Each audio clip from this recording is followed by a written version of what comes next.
Good morning. So I'm kind of going all over with my Bible study. So I'm in the book of Matthew, and I was reading the first couple chapters, and chapter 2, like it felt wild to me, so wild. And I know this is like a story that we usually focus on at Christmas time, but like my mind is bended. It's so confusing. I mean, it's not, it's very straightforward, but it's like, what? So starting off with the 3 wise men, right? For one, there was 3 of them together. That's crazy. No, in all seriousness. They weren't Jewish. They weren't Israelites. They were magi. So, I mean, I know that back then, like watching the sky and like documenting the stars and the movements of the stars and all that stuff kind of was like their thing. I'm not even going to pretend to understand it because I don't. But what's crazy to me is that they seen a new star, right? And like they thought this star was like super significant. Turns out it was, but like I think about it like now, right? Things that I think are really cool or really important to me. Like, I'm not going to drop everything in my life to basically walk hundreds, thousands of miles to figure out why this is there, right? Like, I would love to go to Mexico one day and see where all the monarch butterflies go when they migrate down to Mexico for wintertime. I'm not walking there. I'm not doing that.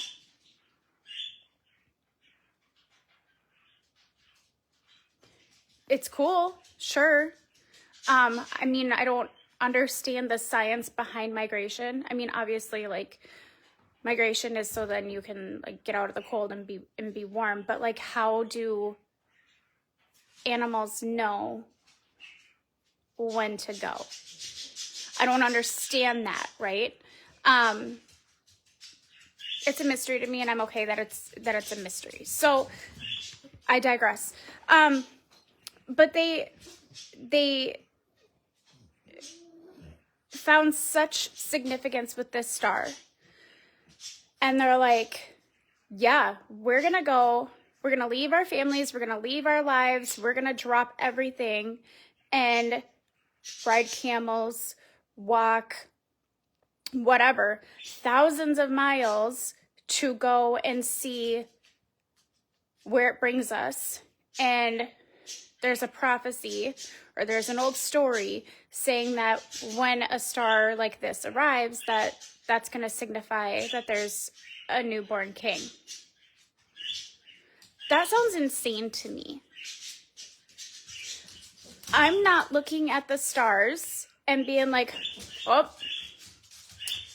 somebody important's going to be born today. Like, what? And they just go. So like the faith they had to like follow this star to find a newborn king. And not even like their king. Again, like the prophecy said that the Messiah would be born under this star. Again, they were not Israelites. They weren't Jewish. Like, why would they care? Right?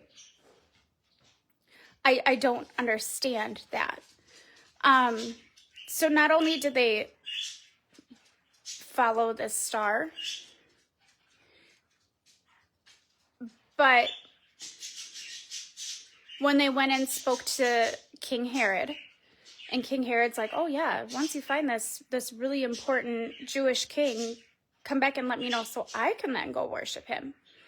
Like, how did they know that they were supposed to? Again, they were magi, not Israelites, and they're like, yeah, we're gonna go worship this baby. It seems nuts to me, right? And then, like, the gifts they brought him are so significant. So significant. They spoke to exactly who he was. The gold for royalty. And, like, no, Jesus was not royal in the way that we think of royalty, right? Like, he wasn't, like, I don't know, like the royalty in Britain or whatever, like, not like that. But it spoke to his royalty. Frankincense was for divinity, and myrrh was to prepare a body for burial. What? Like, how did they know, though? And how did they have such faith that this was going to be exactly like the scriptures say, right? Scriptures that they don't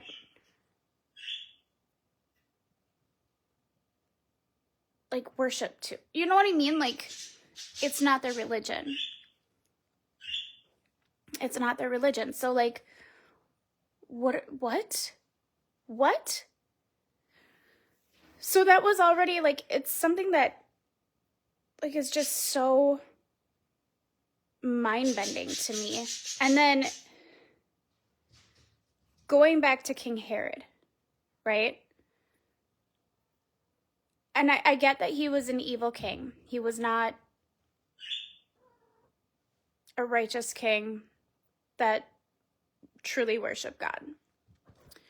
But, like, he's still an Israelite. He's still Jewish. He still knew, like, all of the things. And he had his own priests and his own, what are they called? Sadducees, whatever. I'm, like, blanking the word. But, so he had these people, like, come to him after the Magi, after they left, and he's like, pull up the scrolls, let me see what it says, right? And then he plans to kill all the babies in and around Bethlehem, 2 years and younger. And then when you think about it, like, that's what Pharaoh did in Egypt. And, like, then you've seen God move. So Pharaoh's like, yep, kill all the babies. There's too many Jewish kids. There's more of them than there is of us, so kill them all. And then, like, yeah, it took probably like 30 years roughly, right? And then God shows up huge. Like, that's where we see the plagues. So, like, history repeats itself. I don't know why humankind doesn't, like, learn from it, but they don't. Like, humans are stupid. As a whole, right? Mankind is just dumb. But, so he's like, yeah, killing babies on a large scale really turned out great in the past, so let's do that again. Okay, I get that he was a horrible person. I get that he's evil. But at the same point in time, he still has that faith, that religion, right? And he's like, yeah, I believe God did all these things. I don't really bend to who he is, but let's test that theory. Okay. And then again, I'm sorry, I'm like bouncing all over the place, but like the Magi, again, are not Jewish. They're not Israelites. They don't worship the God of the Israelites, right? And then an angel comes to them in their dreams, and they're like, yeah, don't go back to King Herod. He's going to kill him. He's going to kill the baby. And like, they're like, okay, for sure. Yeah, we won't go back. Like, I don't know.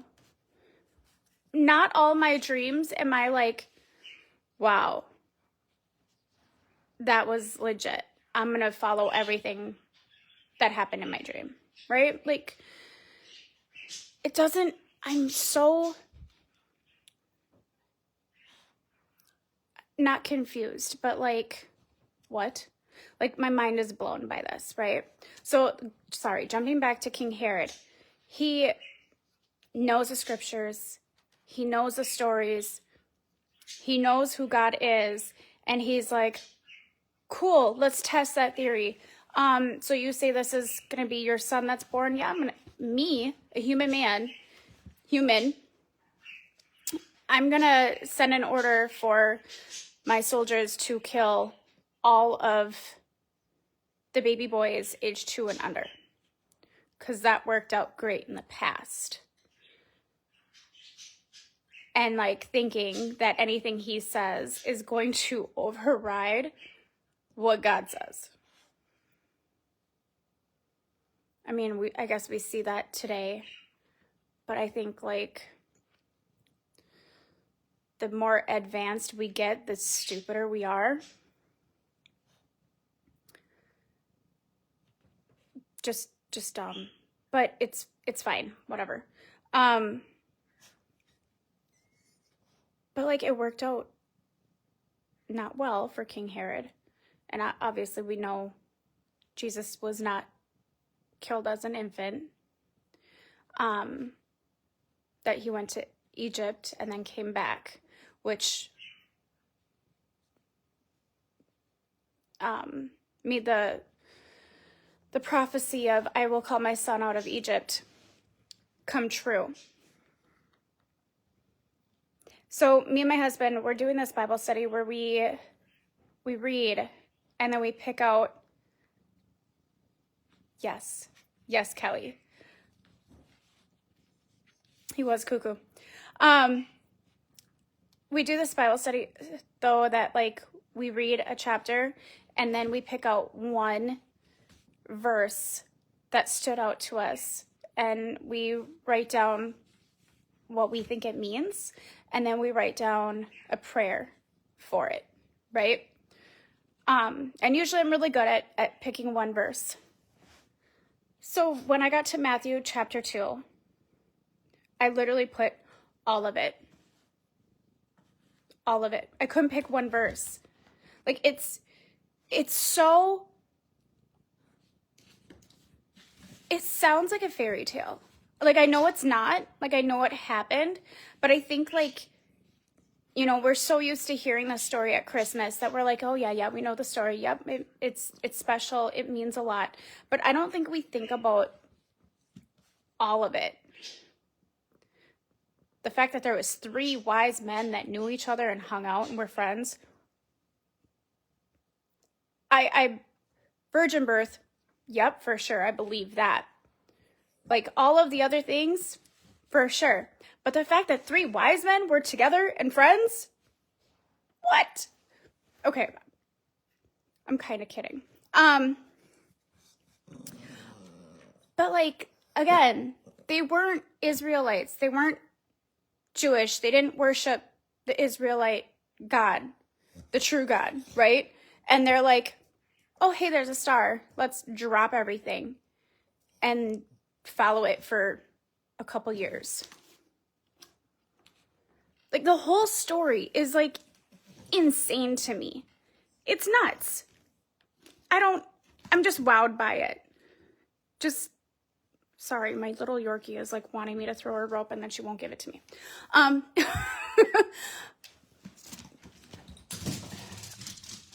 But if we think about it, if we really think about it and like try to digest it,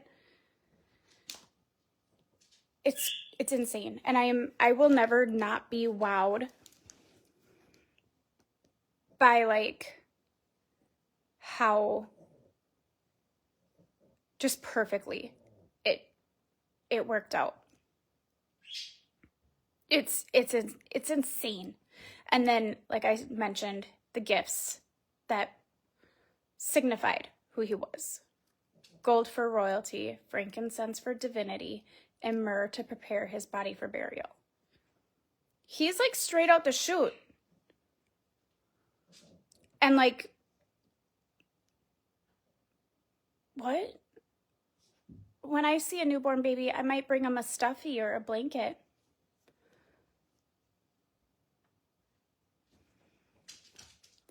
It's mind-bending.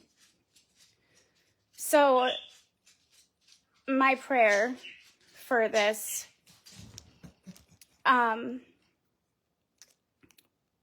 going to read it to you, is, Father, wow. My humanness wants to understand the workings and the plans, but I can see and I trust that your will be done. This Christmas story and the facts surrounding the birth of Jesus is incredible. There is so much to unpack here. Thank you, Father, for your amazingness. Thank you for who you are. And thank you for sending your son. Mind-blowing. I don't know. Maybe I'm the only one that like will break it down and like overthink it. And maybe I'm not. But just something to think about today. Like, I know we think about it at Christmas time, but like, it's such an important story and it's such an important event that I encourage you guys to all think about it. Like, now that we're not in the Christmas season. And like understand the craziness that went into it. It's wild. All right, well, that's my take. I hope you guys have a great day. I also encourage you guys to open your eyes and really look around and see God working. Just see it. It's incredible. It's incredible. So many kids are having dreams of Jesus, and like Gen Z is really turning to Jesus right now. There's a whole Jesus like movement. And the last one was in the 70s. And like, it's huge, you guys. It's so huge. And like, if you open your eyes, you will see God moving. It's incredible. All right. Hope you guys have a great day. I love you all. Bye.